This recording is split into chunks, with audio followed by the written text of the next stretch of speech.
ভেনেজুয়েলাতে পরপর দুইবার কয়েক সেকেন্ডের ব্যবধানে যে ভূমিকম্প তছনছ করে দিল, এটা যে আমার দেশের মধ্যে আসবে না, এটা যে আমার দেশে হবে না, আমরা কি করে ভাবতে পারি? একটা পরিকল্পিত নগরী ভেঙে তছনছ হয়ে গেছে, মৃত্যুপুরীতে রূপ নিয়েছে। আপনি ভেনেজুয়েলার দিকে তাকিয়ে দেখেন, এটা একটা মৃত্যুপুরী হয়ে গেছে এখন। আর সেখানে আমাদের দেশে অপরিকল্পিত নগরায়ন বলতে যা বোঝায় পুরাটাই আমাদের দেশে আছে। এই দেশে যদি এরকম একটা ভূমিকম্প হয়, আমাদের বাঁচার কোনো উপায় নেই। দেশটা পিছিয়ে পড়বে শত শত বছরের জন্য।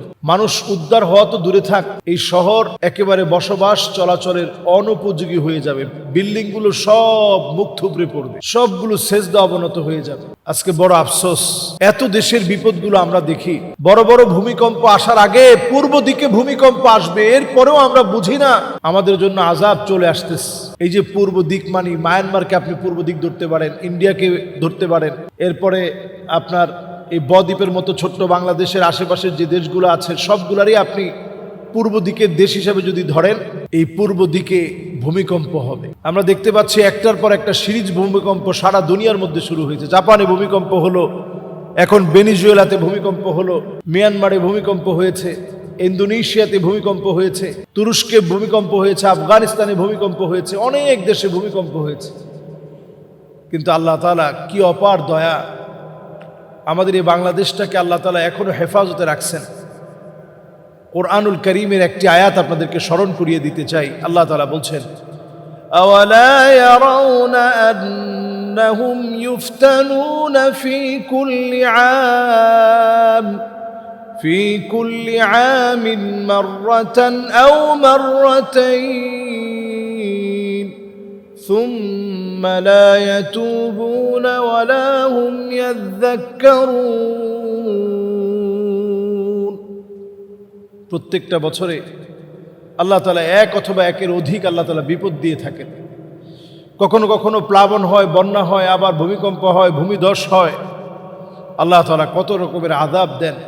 আল্লাহ তাআলা বলেন, গোলাম, আযাব এই জন্য দেই তোমরা যেন তাওবা করে আমি আল্লাহর দিকে ফিরে আসো, আমি আল্লাহকে স্মরণ করো, আমি আল্লাহকে ডাকো, আমি আল্লাহর দিকে আসো। এই জন্য আমি আল্লাহ তাআলা বিপদ দিই। শুধুমাত্র ভূমিকম্পই শেষ না, এই পৃথিবীবাসী খুব অল্প সময়ের ভিতরে বড় বড় ভূমিধস দেখবে।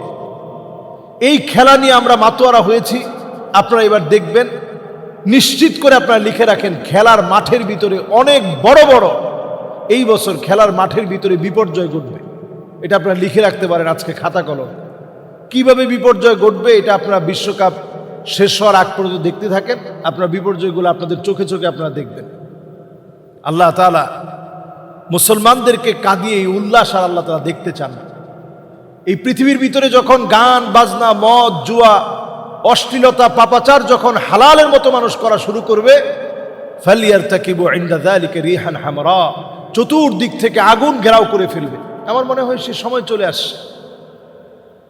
এই পৃথিবীর ভিতরে কাসরাতুজ জালাজিল, একটার পর একটা দেশ শুধু ভূমিকম্পের তাণ্ডব দেখবে। খাসফুন, ভূমিধস হবে, উপর থেকে বড় বড় আযাব পড়ে মানুষ মারা যাবে। ধরেন পাহাড়টা হঠাৎ করে ধসে গেছে, বড় একটা আযাব, মানুষ মারা গেল। বিল্ডিং পড়ে মানুষ মারা যাওয়া, উপর থেকে কিছু একটা পড়ে মানুষ মারা যাবে। নবীজি সাল্লাল্লাহু আলাইহি সাল্লাম বলে গেছেন, মানুষের চেহারার ভিতরে বিকৃতি ঘটে যাবে, ছেলে মেয়ের মতো হয়ে যাবে, মেয়ে ছেলের মতো হয়ে যাবে। অহরহ এখন হচ্ছে। এই পৃথিবীর ভিতরে আযাব আসবে এমন, মানুষগুলা মৃত্যুপুরীতে, মানুষের এমন ভয়াবহ আযাবের ভিতরে মানুষ পড়ে যাবে। পৃথিবীর ভিতরে বিভিন্ন প্রান্তে মানুষ মারা যাবে। কেন মারা যাবে? আল্লাহ তাআলা প্রতিশোধ নিতে চান না। আল্লাহ তাআলা চান যে মানুষগুলো একটু দেখে আল্লাহর দিকে যেন ফিরে আসে, একটু তওবা করে, একটু যেন আল্লাহকে আল্লাহ বলে ডাক দেয়। ওয়াইদা গাশিয়াহুম মাউজুন ফিয যুলাল দাউল্লাহ মুখলিসিনা লাহুদ্দিন। বিপদ আসলে মানুষ তখন আল্লাহকে মন থেকে ডাকে, বিপদ চলে গেলে আবার ভুলে যায়। এখনো যদি আমরা এই শঙ্কার ভিতরে, ভয়ের ভিতরে যদি আমরা নামাজি হতে পারি, যদি হতে পারতাম, তাহলে আমাদের কাছ থেকে আযাবটা উঠে যেত। আল্লাহ তাআলা যেন আমাদেরকে নামাজি বানায় দেয়, বিপদ মুসিবত থেকে আল্লাহ যেন হেফাজত করে। আসসালামু আলাইকুম ওয়া রাহমাতুল্লাহি ওয়া বারাকাতুহু। আজকে গুরুত্বপূর্ণ একটি আমলের বিষয়ে কথা বলতে চাই। খুবই সহজ, উচ্চারণে একেবারেই সহজ।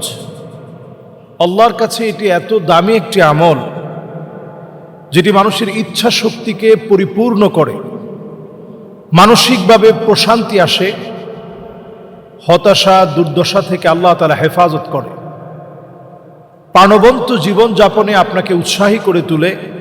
ছোট্ট একটি আমল, সে আমলটি হচ্ছে ইস্তিগফার, আস্তাগফিরুল্লাহ আস্তাগফিরুল্লাহ, বেশি বেশি পড়া। নবী করিম সাল্লাল্লাহু আলাইহি সাল্লাম বলছেন, ইন্নাহু লা ইউগানি আলা কলবি ওয়া ইন্নী লা আস্তাগফিরুল্লাহ ফিল ইয়াউমি মিআতা মাররা। আল্লাহ তাআলা নবীজির গুনাহের কোনো অধ্যায় রাখেনি। সমস্ত নবী আম্বিয়া আলাইহিমুস সালামরা মাসুম, তারপরেও নবীজি প্রতিদিন 100 বার ইস্তিগফার পড়তেন, আস্তাগফিরুল্লাহ আস্তাগফিরুল্লাহ পড়তেন।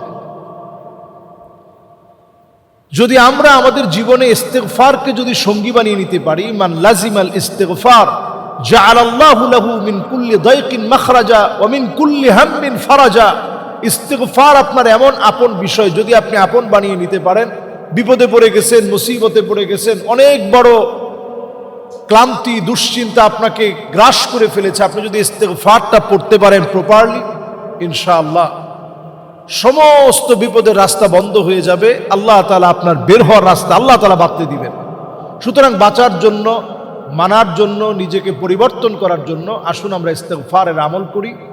আস্তাগফিরুল্লাহ আস্তাগফিরুল্লাহ অন্তত প্রতিদিন নবী করিম সাল্লাল্লাহু আলাইহি সাল্লামের শ্রেষ্ঠ আমল হিসাবে 100 বার আমরা পড়ার চেষ্টা করি। ইনশাআল্লাহ তখন আপনি দোয়া করে দেখবেন, ইস্তিগফারের আমল করে যত দোয়া করবেন আল্লাহ তাআলা অবশ্যই দোয়া কবুল করবে। আসসালামু আলাইকুম ওয়া রাহমাতুল্লাহি ওয়া বারাকাতুহু।